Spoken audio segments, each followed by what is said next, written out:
하겠습니다. 누가복음 6장 27절부터 36절까지의 말씀입니다. 누가복음 6장 27절부터 36절까지의 말씀을 저와 여러분이 한 절씩 교독하시겠습니다. 누가복음 6장 27절부터 27절부터 36절까지의 말씀.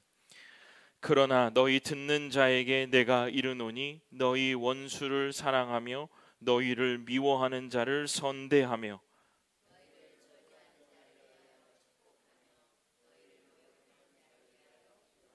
너희의 이 뺨을 치는 자에게 저 뺨도 돌려대며 내 겉옷을 빼앗는 자에게 속옷도 거절하지 말라.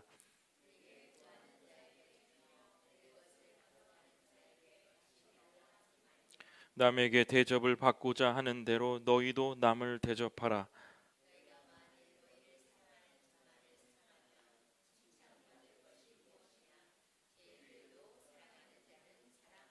너희가 만일 선대하는 자만을 선대하면 칭찬받을 것이 무엇이냐? 죄인들도 이렇게 하느니라.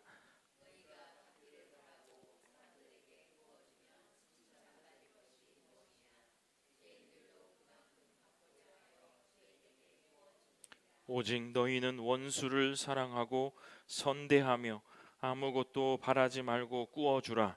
그리하면 너희 상이 클 것이요 또 지극히 높으신 이의 아들이 되리니 그는 은혜를 모르는 자와 악한 자에게도 인자하시니라.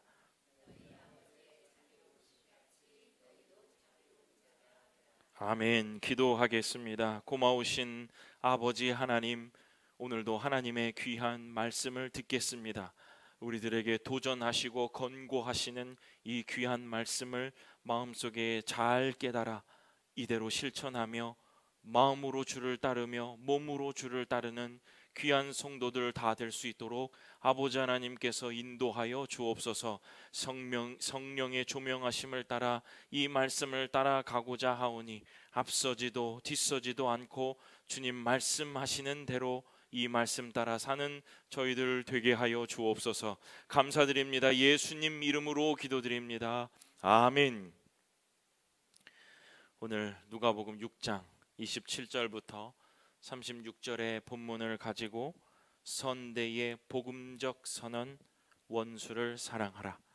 선대의 복음적 선언, 원수를 사랑하라 라는 제목으로 말씀을 선포하겠습니다. 시즌 4의 6번째 선대하며 산다는 것의 주제를 가지고 6번 말씀의 시간을 가지고 있습니다. 다음 주는 7번째 우리 예고했던 대로 우리 김기현 목사님 모시고 말씀을 듣는 시간 갖도록 하겠습니다. 저는 이제 이 선대의 시즌의 마지막 설교일 텐데 선대의 이야기를 하면서 선대의 끝판왕이죠. 이 말이요. 이 성경 구절이요. 원수를 사랑하라. 에 대한 이야기를 해봐야 되지 않겠나 그런 생각을 해보았습니다. 참 쉽지 않은 이야기여서 미루다가 어쩌면 이번 시즌에는 못하겠다 이런 생각을 하다가 용기를 내어 보았습니다. 어쩌면 오늘의 이 이야기가 불편할 수도 있고 또 아직 그것이 해결되지 않는 주의 성도들에게는 이것이 가능할까 하는 의구심이 있는 그러한 말씀이겠습니다마는 오늘 우리의 이 원수를 사랑하라는 이 하나님의 말씀은 반드시 우리가 해결하고 아니면 어떻게 말씀의 교훈을 갈무리하면서 살아야지만 우리가 하나님의 나라를 살아가는데 하나님의 나라를 확장하는데 귀한 성도들, 쓰임받는 귀한 성도들이 되리라 이런 생각을 합니다. 하나님께서도 우리들에게 이것을 해결하라고 해결하며 살라고 명령하신 일이니 오늘도 하나님의 말씀을 들으시면서 은혜가 되시는 귀한 시간 되시면 참 좋겠습니다. 우리의 교회의 태생 이렇게 말하면 하나님의 은혜 이런 것 있지만 또 우리가 암묵적으로 우리 교회가 일어나게 된 일들이 있잖아요. 그런 태생이 어쩌면 이 이야기를 제대로 풀어내지 않으면 안 되기에 오늘 우리가 이 말씀을 선포하는 가운데 귀한 신앙의 진전이요 말씀의 진전이 있기를 더더욱 더불어 주님의 이름으로 소원합니다. 여러분, 누군가가 여러분에게 원수가 있냐라고 물어보시면 여러분 어떻게 대답하실 것 같습니까? 여러분, 원수가 있으세요? 원수 어떠세요? 여러분은 있으신지 없으신지 모르겠지만 저는 있었습니다. 사실 5년 전의 사건이기에 저의 모든 삶의 기준이 희미해지고 그 사건이 희미해지고 저의 삶의 모든 기준과 형태가 변했으리라 변했고, 또 우리 성도들도 그것들을 변해서 지금까지 아주 건강하게 우리 성도들이 왔다, 이렇게 생각이 됩니다. 원수가 생기면요, 상처를 입습니다. 먼저 같은 순간에 동시다발적으로 상처를 입게 되겠죠. 우리가 상처받았을 때 우리는 어떤 반응을 합니까? 미루어 보면 억울함이 가장 먼저 일어나는 것 같아요. 그 다음에 분노, 그 다음에 복수심까지 가죠. 반드시 복수할 것이다. 원수가 생기면 그런 이야기입니다. 그런데 오늘 본문에서 그런 억울함, 분노, 복수심, 그리고 아니면 지금의 세대에서는 뭐라고 하냐면 무시까지 있는 것 같아요. 생각지 않음이죠. 그런 사람들에게, 그런 주의 성도들에게 오늘의 말씀은 굉장히 강력한 울림을 우리들에게 줍니다. 누가복음 6장 27절, 그러나 너희 듣는 자에게 내가 이르노니 너희 원수를 사랑하며 너희 미워하는 자를 선대하며. 아멘. 가능한가? 이 말씀에 아멘 하면서도 가능한가? 이런 질문이 저와 여러분에게 있으리라, 이렇게 생각이 들고요. 또 뭐라고 이게 좀 어떤 것이다라고 누가 신학적으로 설명해 주면 좋겠다, 이런 생각이 들지 않으세요? 저도 목사인데도 시원하게 이걸 누가 얘기해 주면 좋겠다라는 생각이 있거든요. 근데 저는 이 본문을 대하면 대할수록 어떤 신학적인 얘기보다 각각의 삶 속에서 주님께서 주시는 은혜와 사랑으로 이 이야기들을 풀어가야 이 말씀이 훨씬 더 이해가 되고 우리의 삶에 파워가 있는 말씀이 되겠다, 이런 생각이 듭니다. 고상한, 예수를 믿는 사람이 지키지도 못하지만 고상한 이상적인 그러한 말씀이 아니고, 이것은 원수를 사랑하라는 말은 복음이 만들어내는, 예수 그리스도가 이 땅에 우리들에게 전파하신 복음이 만들어내는 전혀 다른 삶의 방식에 대한 이야기를 하고 계십니다. 복음이 우리들에게 주어졌기에 우리들에게 전혀 다른 삶의 방식을 살으라라고 요구하시는 하나님의 귀한, 주님의 귀한 말씀이라는 겁니다. 따라서요, 여러분이 원수를 사랑하라, 저의 삶 속에 일어났던, 우리 교회에 일어났던, 아니면 여러분의 삶에 현재 일어났고 과정 중이고 아니면 완료됐건, 하나님께서 우리들에게 주시는 전혀 다른 삶의 방식이 어떤 것일까를 여러분과 나누면서 오늘 이 원수를 사랑하라 라는 이 선대의 끝판왕에 대한 이야기를 해보고 싶습니다. 첫 번째는요, 바로 이것입니다. 감정의 감옥에서 나오라 라는 얘기입니다. 원수를 감정의 감옥에서 나오라. 이게 무슨 말씀인가? 감옥, 여러분 어떤 느낌 드세요? 답답합니다. 그렇죠? 자유가 없으니까 답답하죠. 제가 그랬거든요. 저는 이 강단에서 설면서 항상 우리 성도들에게 이런 말씀 많이 합니다. 입으로만 하지 말고 가난한 자들과 고아와 과부를 생각하며 사세요. 이런 설교들이 강단에서 많이 퍼져나가고 우리 성도들에게 전달됩니다. 실제 제가 겪었던 그 5년 전에 그 이야기, 그 나의 성도들이 겪었던 일 이후로 저는 삶에 다른 방식이 생겼고 그렇게 살아야 된다고 생각했어요. 실제로 입으로만 하는 것과 내가 그들과 함께 있는 것은 전혀 다른 이야기더라고요. 전혀 다른 이야기입니다. 고아와 과부를 돌아보세요. 이것은 그저 헌금과 뭐 이런 것들을 주는 것과는 비교할 수 없는 고통과 답답함이 있더라고요. 뭐가 답답했냐면 처음에는 믿을 수가 없죠. 그 일이요. 배신감, 처량함, 이것이 아까도 말씀드린 분노로 바뀐다는 거. 여러분, 저에게 일어났던 일만 생각하지 마시고 여러분의 삶 속에 어떤 불편한 일들을 한번 여러분들이 상상하면서 한번 이 말씀을 따라와 보세요. 배신감, 처량함, 이해가 안 됨, 분노, 이런 것들이 막 일어납니다. 첫 번째는 그것이 어디로 향하냐면 나에게 피해를 준 사람에게 굉장히 강한 분노가 가요. 이해해 보려고도 하고요. 말씀을 들으면서 그러면 안 되지 하면서 이해의 툴을 막 찾아보는데 그게 여러분 찾겨요? 잘 찾기지가 않더라고요. 아마 그 사건을 겪으신 모든 분들은 다 동의하실진데 무엇을 가장 저에게 호소하셨냐면 답답하다는 거예요. 미래와 해결이 없어지니까 답답한 거예요. 답답한. 억울함을 기반으로 하는 그 일의 끝을 모른다라는 그 기분이 어느 순간에는 괜찮다가 갑자기 불쑥 열받고 괜찮다가 불쑥 여파. 지금 우리 어머님 앞에 계시지만 그 일들을 겪을 때 우리 어머님이 저한테 하신 아주 자주 하신 말씀이 있어요. 뭐냐면 머리가 지끈지끈 아프다. 이게 왜 그러냐면 쭉 그냥 그 일이 일어나는 게 아니라 어느 순간 잊어버려요.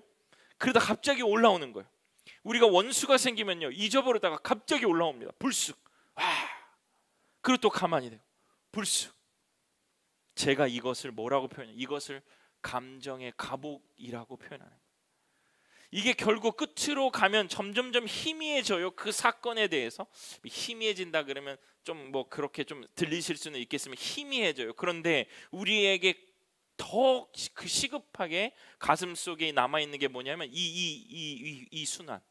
괜찮다가 불쑥, 괜찮다가 불쑥, 화가 났다가 분노가 났다가 또 괜찮다가, 이런 감정의 감옥.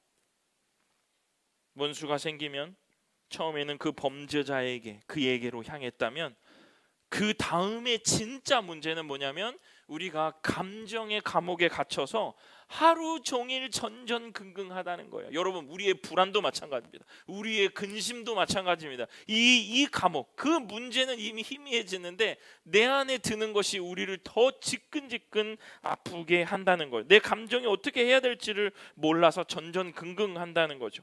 여러분, 이것이 훨씬 더 문제라고 생각해 보신 적이 없습니까? 저는 그랬거든요. 그 사람이 어떻게 되는 것보다 내가 좀 어떻게 됐으면 좋겠어, 내가 안정됐으면 좋겠어, 내가 이것이 해결됐으면 좋겠어에 대한 감정의 감옥에 우리가 있을 때가 더 많다는 거예요. 저는 원수를 사랑하라 라는 이 말씀을 너의 감옥에서 빠져나오라, 너의 감옥에서 나오라 라는 주님의 권면으로 듣습니다. 사건 자체는 시간이 지나면 희미해지만 우리의 감정을 풀어놓지 못하고 주님 앞에 내려놓지 못하고 주님 앞에 해결하지 못하면 우리는 여전히 똑같이 그 감옥을 계속 돌고 있는 거예요. 그 일들이 지나면서 그 가족들이요, 그 피해자의 가족들이 저에게 한 이야기가 있어요. 저는 그 이야기를 아직도 가슴에 간직하고 있습니다. 목사님, 이제 이 세상에 목사는 한 분입니다. 한 명뿐이에요. 저라는 거죠. 목사에게 당했으니 다른 목사를 인정할 수 없고 그 목사는 김은준 목사라는 거예요. 도움을 준 사죠. 저는 그때 무척 두려웠습니다. 이제서야 고백하죠. 왜냐하면 그들의 말 뒤에 예수도 없다라고 말할까 봐가 가장 두려웠어요. 여러분, 우리가 원수가 생기면요, 예수를 저버리는 일이 저는 그렇지 않습니다라고 하지만 예수님 없는 생각들을 하기 마련이에요. 원수가 생기면요, 원수의 상황들이 생기면 예수도 없는 것처럼 우리가 생각해요.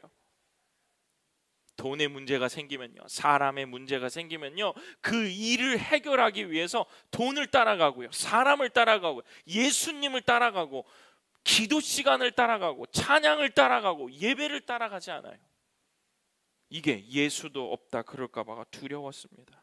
그때 저는 언젠가 이들에게 원수도 사랑하라 라는 말을 설교를 해야 될 때가 오겠구나, 그것을 가르쳐야 할 때가 오겠구나 라고 생각했어요. 오늘이 그날, 선대의 이야기를 하면서 제가 이것을 한번 우리 성도들과 나눠야 되겠다라는 생각을 합니다. 사랑하는 성도 여러분, 원수를 사랑하라, 원수 같은 저 녀석을 사랑해줘라 라는 이야기일 수도 있어요, 이 복음의 말씀이. 그런데 그를 사랑해서 그를 그를 이해함으로써의 어떤 그 결과가 아니라 이런 겁니다. 저 사람을, 그 원수 같은 상황을 복음 앞에 내려놓고 나의 감정을 억제함으로써 그 감정을 끌어안고 하나님께 맡기는 아주 새로운 대응 방식입니다. 다시 한번요. 그 감정을 억제하고요, 하나님 앞에 그것을 다시 맡김을 통하여 내가 다르게 살겠습니다, 다른 방식으로 살겠다라는 것을 고백하는 것, 그리고 그것을 은혜로 받아들이는 그 귀한 말씀이 바로 원수를 사랑하는 것입니다. 복수의 감정, 반격, 감옥에 넣어야지 하는 그런 감정을 억제하고요. 이것은 그냥 억제하는 거예요. 나의 임의로 억제하고 그 감정의 감옥에서 헤어나오지 못하게 하는 나를 내려놓고 자유하라 하시는 하나님의 그 말씀을 따라서 사는 것, 이것이 바로 원수를 사랑하라라는 이야기입니다. 문제는요, 저 이 감정의 감옥에서 헤어나오지 못하고 누구를 아직도 탓하고 있거나 원망하고 있거나 이렇다고 한다면 아직 자유롭지 못한 거예요. 누가 그러더라고요. 용서는요, 그 사람을 안아주라는 것이 아니라 그 사람으로 인해 감정의 감옥에서 울고 있는 나를 안아주라는 거예요. 아, 이해가 돼요. 아주 마음이 들었어요. 용서는 그 사람을 안아주라는 것이 아니라 그 사람으로 인해 감정의 감옥에서 울고 있는 나를 안아주라는 거예요. 나를 안아주기 위해서는 나를 안아주시는 분 앞으로 가는 겁니다. 하나님께 그것을 맡겨버리는 거예요. 맡길 수가 없어요. 그럼 안 되죠. 맡기라는 거예요. 원수를 사랑하라는 이야기는 바로 이야기입니다. 여러분, 반격의 기회를 찾고 계세요? 여전히 감옥에 있는 것이요, 나 그때 너무너무 상처받았잖아 하고 있다면, 나 이제 쿨하잖아 라고 하면서 그 삶에 멈춰 있다면, 나 괜찮아요 라고 하면서 멈춰 있다면, 그것도 여전히 여러분 그 상황에 울고 있는 겁니다. 감정의 감옥에 있는 겁니다. 사랑하는 성도 여러분, 복수와 반격의 가난은 이거는 혁명이에요. 나라를 뒤집는 것 같은 내 삶을 완전히 뒤집어 버리는 혁명. 어떻게 해요? 혁명은 그냥 하는 거예요. 오늘 결단하는 겁니다. 하나님 내려놓습니다. 맡겨드립니다. 나의 감정을 억제합니다. 말로 고백하고, 하나님 저의 삶 가운데 역사하셔서 하나님의 통치를 인정하게 하옵소서. 이것이 바로 원수를 사랑하는 삶의 모습입니다. 감옥의 감정의 감옥에서 나오지 못한 채 기피하거나 해결하고 있지 못한다면, 하나님께 오늘 이 순간 전적으로 맡기고 의탁함을 통해 자유하게 되시는 주님의 귀한 성도들 다 되시기를 주님의 이름으로 축원합니다. 첫 번째는 아까 뭐라고 했죠? 감정의 감옥에서 나오는 거다. 두 번째는요, 그 상황을, 다른 사람을 하나님의 시선으로 다시 보는 겁니다. 선대가 하나님의 시선으로 다시 보는 것, 이게 바로 선대라는 거예요. 여러분, 원수가 생기면 어떠세요? 가장 또 다른 문제는 뭐예요? 그 주변인들도 원수가 된다는 거예요. 이거 정말 문제예요. 어떤 하나의 원수가 생기면 그 주변 사람들도 원수로 변합니다. 각자에게 그 자신에게 고려되어야 될 만한 일이 있는데, 이런 상황이 터지면요, 그것에 나에게 동조하지 않는 사람이 이해가 되지 않아요. 그러니까 그 사람들도 다 원수들이 되는 거죠. 야, 내가 이런 일이 있는데, 내가 이래서 속이 상했는데, 근데 저 사람은 그 사람만의 상황과 이해해야 될 입장이 있거든요. 근데 그거는 이미 다 떠났어요. 무조건 나를 동의하지 않으면 다 원수가 돼요. 여러분, 어떻게 내 말을 이해할 수가 없어? 나하고 동의가 안 돼? 너도 원수다. 그놈도 원수지만 너도 원수다. 나를 이해하지 못해. 여러분, 원수가 한 명 생기면요, 많은 원수가 더 생깁니다. 이게 진짜 문제예요. 원수가 생기면 더 많은 문제가 생기죠. 저는요, 여러분 그때 그 일이 자꾸 그 일이라고 해서 여러분 아시죠? 제가 뭐 설명을 구체적으로 하지 않을게요. 저는 그 일이 일고 나서 저는 성격이 정말 못돼서 그런지 모르지만 그 친밀했던 목사들의 관계를 일순간에 다 끊었습니다. 네, 돌아보고 싶지는 않았고 인정하고 싶지도 않았어요. 하나님 보고 살았지 그 녀석들 보고 살았냐 뭐 이런 생각이 훨씬 더 강했거든요. 온갖 친한 척하다가 그 사건에 한마디도 말하지 못하는 목사를 저는 지금도 주시하고 있습니다. 나쁜 놈이라 그러죠. 근자에 저는 그 사람이 왜 그랬는지를 알았습니다. 건너 들었어요. 그 사고 난 교회에서 후원금을 받고 있던 목사더라고요. 자립의 후원금을 뭐 그렇게 들리니 그래 그럴 수밖에 없겠다. 작은 돈은 아니잖아. 없을 땐 1,000원도 없는데 하는 그런 마음이 생기니 좀 마음이 컴다운 됐어요. 한창 어려움을 겪을 때 그때 그 가족들이요. 우리 예배 온라인에서 예배하고 있는 목사도 교회도 없어졌다는 그 말이 저에게 굉장히 가슴 아프게 다가옵니다. 안 됩니다. 여전히 좋은 목사와 좋은 교회들이 아직도 많이 있습니다. 외면했던 곳을요 이제 다시 보는 것, 이게 원수를 사랑하라는 말씀에 이어지는 우리의 진전된 신앙입니다. 우리가 원수가 생기면요 시야가 좁아지고 보지 않으려고 하는 우리의 인간의 본성이 있어요. 그런데 원수를 사랑하라는 말은 다시 하나님의 시선을 가지고 너가 외면했던 것, 너가 무시했던 것, 네가 말도 안 된다라고 생각했던 곳을 다시 보시라는 거야. 다시 보라. 뭐 보고 지금 어쩌라고 하는 것은 아닙니다. 다시 보겠다는 마음이 오늘 이 말씀 속에 있다면, 말씀 속으로 결산할 수 있다면 여러분의 삶 가운데 큰 말씀의 은혜가 있을 줄로 믿습니다. 원수를 사랑하라는 말은 하나님의 마음으로 그 원수의 주변을 다시 보라는 것입니다. 그 원수 때문에 내가 무시하고 소외당했던 그곳을 다시 보시라는 거예요. 그러면서 새로운 길을 선택하라는 겁니다. 여러분 제가 설교했죠. 그 사람의 상황으로 선대하는 것이 아니라 우리는 약속의 자녀이기 때문에 그 신분에 걸맞는 행동이 선대라고 했잖아요. 주변을 다시 보시고 새로운 길을 선택하는 겁니다. 사랑하는 주의 성도 여러분, 감정의 감옥에서 나오셨다면 이제 한 발 더 나와서 다시 하나님의 시선으로 주변을 보게 되시는 은혜가 있기를 주님의 이름으로 축원합니다. 하나님께서 우리에게 많은 은혜를 주시고 계셔서 우리는 변하고 있을 거예요. 분명히 제가 변하고 있으니까요. 많이 변했을 것입니다. 사랑하는 주의 성도들의 삶에 하나님이 더 많은 은혜와 빛을 비춰주시기를 소원하고, 오늘 이 원수를 사랑하라는 이 말씀을 귀하게 받아들이셔서 은혜의 삶이 더 충만하게 우리 모든 이때 이 교회 성도들의 삶 가운데 충만하게 임하기를 주님의 이름으로 축원합니다. 말씀을 마치겠습니다. 사랑하는 주님의 성도 여러분, 원수를 사랑하고 선대한다는 것은 결코 쉬운 일이 아닙니다.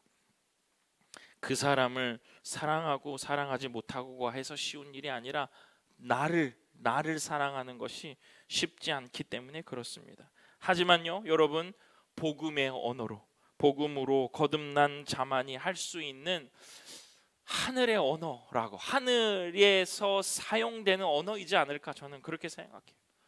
이 땅에서 원수를 사랑하라는 말이 어디에서 인정받을까라는 생각을 해보니 이것은 하늘에서 사용하는 언어다. 여러분, 예수의 복음을 간직한 우리들은 이 언어를 사용해야 돼요. 하늘의 언어들을 사용하며 사는 사람들이잖아요. 똑같이 말하지 않기 위해서 하늘의 언어로 말하기를 결단하시는 오늘 주일 되시기를 주님의 이름으로 축원합니다. 그들과 똑같은 생각, 그들과 똑같은 일 하면 우리는 하늘의 언어 말하지 못하는 사람들이잖아요. 선대는 감정의 절제 수준이 아니라 복음을 선언하는 거예요. 내가 당한 것을 잊으라는 말이 아니라 하나님이 내 안에 계시기에 그 감정을 넘어 새로운 길을 선택하라는 부르심입니다. 부르심이요. 그 사람을, 그 상황을 용서하라는 것이 아니라 그것으로 인해 내가 감정의 감옥에서 벗어나고 있지 않는다면 거기서 나오라는 얘기고, 하나님께 맡기고 다른 시선을 소유함으로써 안 보였던 길, 안 보였던 관계의 길을, 소망의 길을 발견하고 선택하라는 것이 오늘 원수를 사랑하고 미워하는 자들을 선대하라는 하나님의 귀한 말씀인 줄로 믿습니다. 오늘 말씀을 듣는 이때 이 교회 성도 여러분, 억울함, 분노, 상처가 있는 성도 여러분, 오늘 우리는 원수를 사랑하라는 문지지를 받았습니다. 여러 가지 답변을 하실 수 있겠죠. 원수가 만들어진 상황을 바라보는, 내가 빠져있는 그 감정의 감옥에서 빠져나오기를 주님의 이름으로 소원합니다. 그래서 하나님의 통치에 기댄 채 다른 시선으로 내가 외면했던 것을 다시 보고요, 새로운 길을 선택하기를 주님의 이름으로 축원합니다. 그렇게 될 때 하나님이 우리를 끌어안아 주시고 힘을 주시리라 믿습니다. 이 선대의 끝판왕, 원수까지도 사랑하라, 너희 미워하는 자를 선대하라는 이 말씀을 가슴에 깊이 새기고 주님 사랑하며 주님 뜻대로 살게 되시는 이때 이 교회 성도들 다 되시기를 주님의 이름으로 축원합니다. 기도하겠습니다. 고마우신 아버지 하나님, 은혜와 사랑을 진심으로 감사합니다. 원수를 사랑하라, 너를 미워하는 자를 선대하라 하신 하나님의 귀한 말씀을 오늘 우리의 삶 가운데 받아싸우니 감정의 감옥에서 벗어나 하나님의 통치에 기댄 채 다른 시선으로 내가 보지 못했던 그 길을 다시 봄으로 하나님께 영광 돌리는 주의 귀한 성도들 다 되게 하여 주옵소서. 감사드립니다. 예수님 이름으로 기도드립니다. 아멘.